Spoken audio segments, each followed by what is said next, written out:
Olá, tudo bem?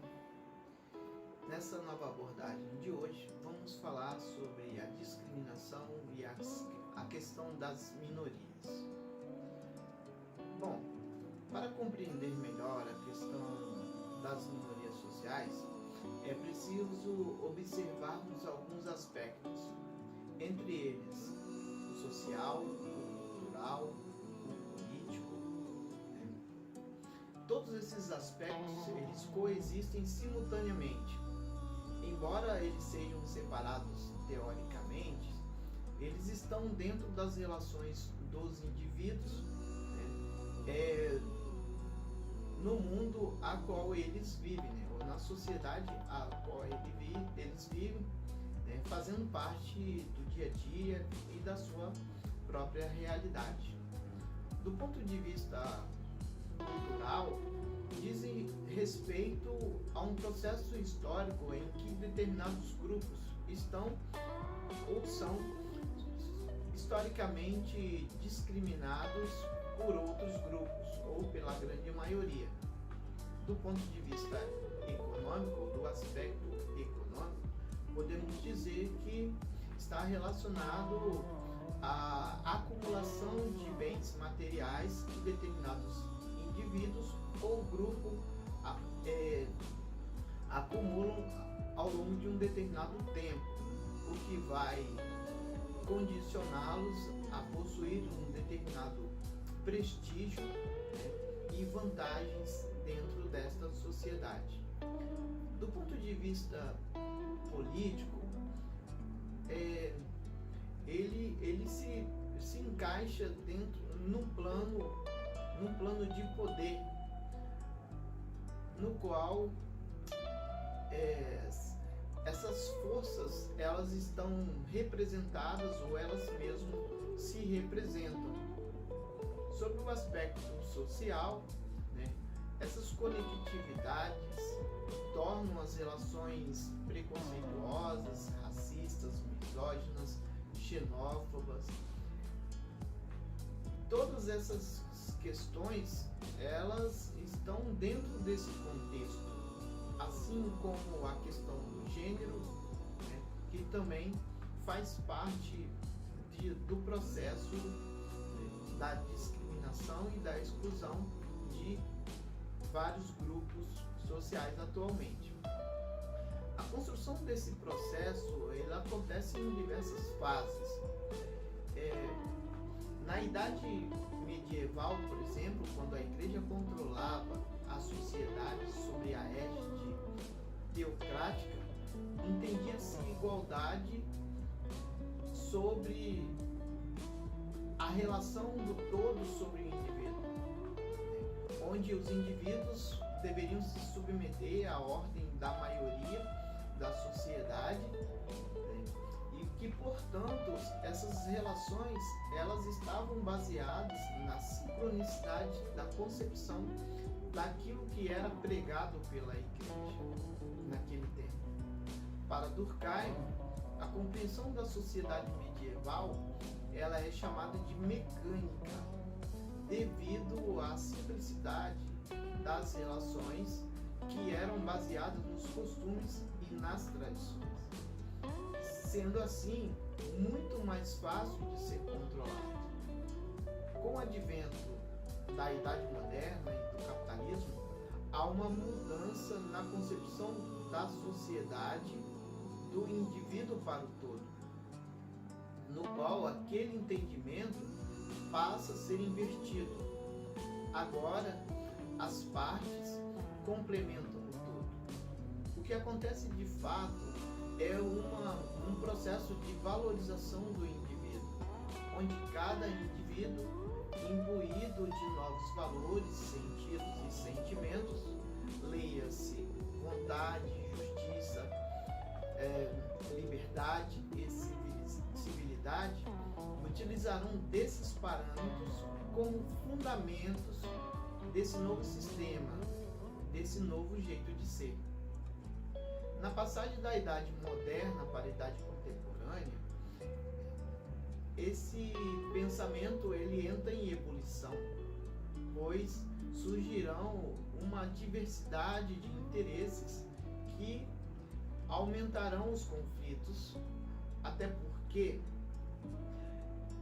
o sistema vigente, que até então era tido como o melhor de todos os tempos na história das civilizações e que conquistara, né, a sua afirmação com a Revolução Francesa, no século XIX passa a ser gerido pela classe social emergente, a burguesia.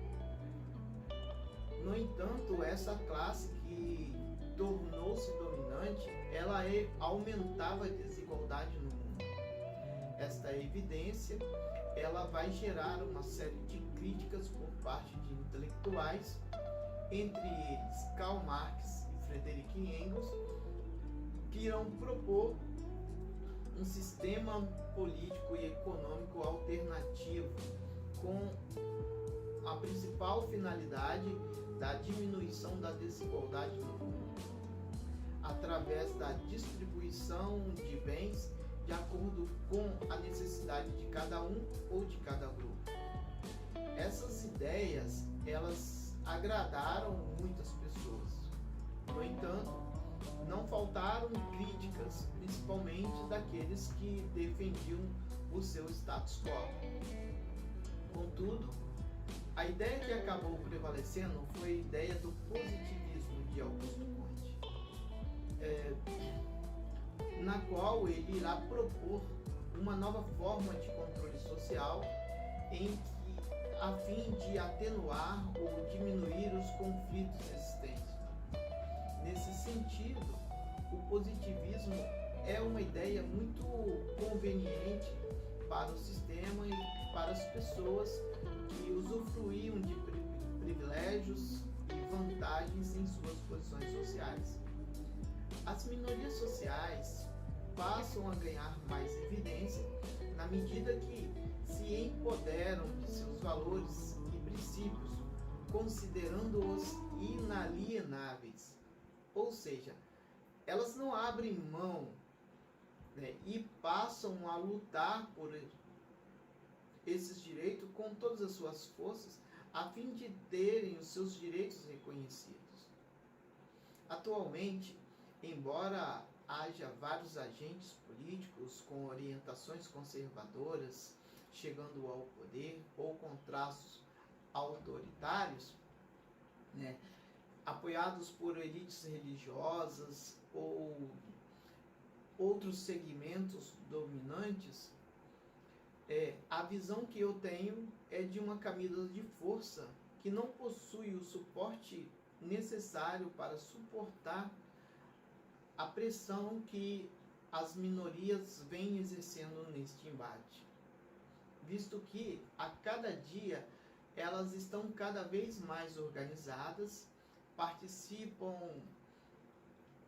das disputas políticas, estão nos debates, elas criam instituições que permeiam toda a sociedade na busca do reconhecimento dos seus direitos, e isso pode ser observado quando visualizamos governando cidades, estados, presentes no judiciário ou em grandes empresas. Dentro deste contexto, elas estão assumindo posições cada vez mais importantes e precisam ser consideradas, até porque esses grupos eles disputam um espaço onde quer que eles estejam, seja no mercado de trabalho ou até mesmo no voto.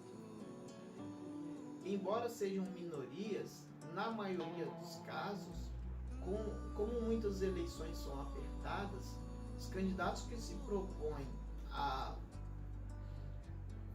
pleitear um cargo eletivo precisam buscar nessas lideranças, né, pessoas que estejam dispostas a apoiar suas propostas.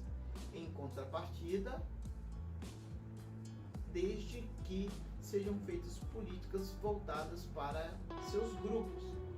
Sendo assim, podemos afirmar que que essas conquistas elas não são dadas, elas são resultados de lutas travadas dentro do campo das ideias, como diria Gramsci.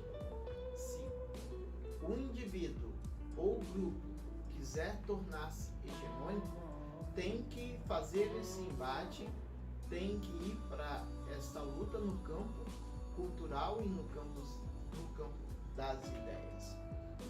Essas minorias sociais, elas buscam conquistar aquilo que é delas por direito, ou seja, elas buscam por justiça e por um tratamento mais igualitário.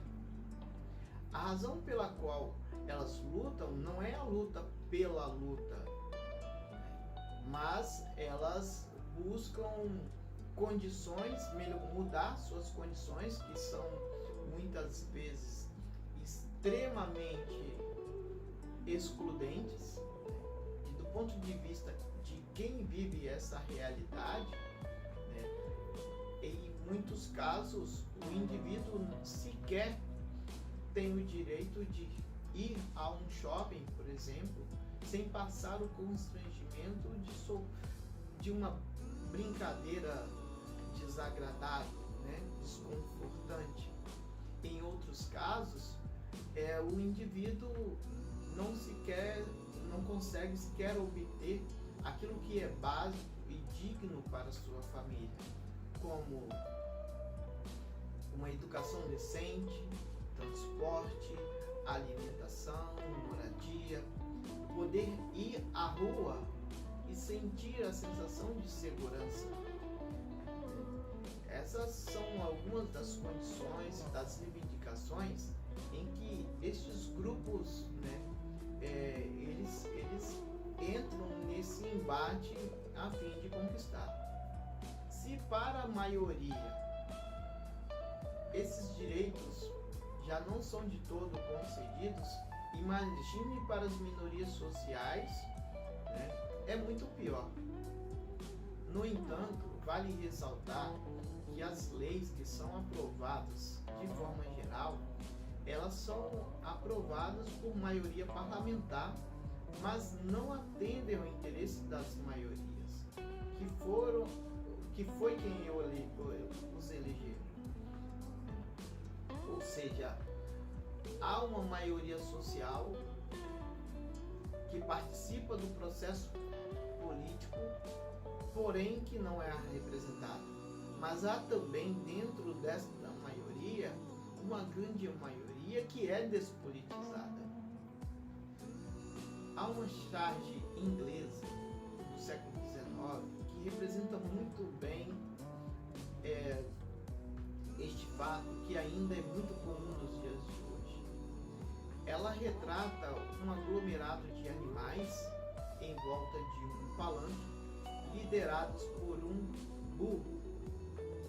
A crítica ela é muito forte porque naquele tempo, no século XIX, quando os operários eles lutavam pelo sufrágio universal, já demonstra a falta de um espírito crítico por parte dessas pessoas, visto que eles elegiam pessoas despreparadas e, em muitos casos, pessoas que não a representavam. No século XIX, criou-se a ideia de que as minorias sociais deveriam se submeter à maioria social dentro de um processo democrático de votação. Equivocadamente, essa ideia prevaleceu, porém, atualmente ela não é de todo aceita, visto que as minorias sociais elas cada vez mais se apresentam nesse cenário, dispostas a não abandonar suas bandeiras, e que é uma bandeira que tem angariado muitos militantes e também simpatizantes no fronte político. Por fim, vale lembrar Alex Tocqueville, intelectual do século XIX, que dizia dizia que a democracia só é democracia desde que prevaleça a vontade da maioria e respeitados os direitos das minorias. É preciso que tenhamos uma consciência política sobre nossas representações políticas.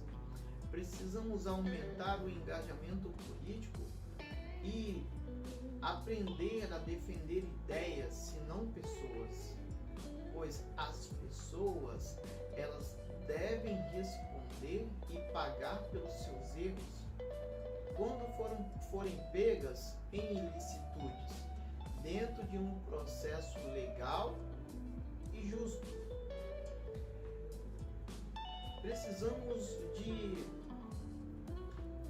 governos que criem políticas mais includentes, que faça políticas de ações afirmativas para que a discriminação e a exclusão de grupos não se perpetuem como existem nos dias de hoje, seja ela qual for a sua natureza, de ordem étnica, racial, de gênero,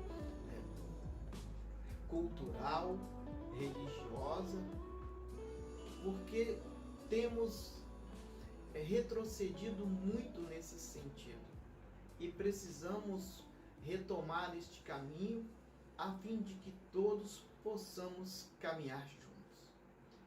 Muito obrigado pela atenção, ficamos por aqui e até a próxima.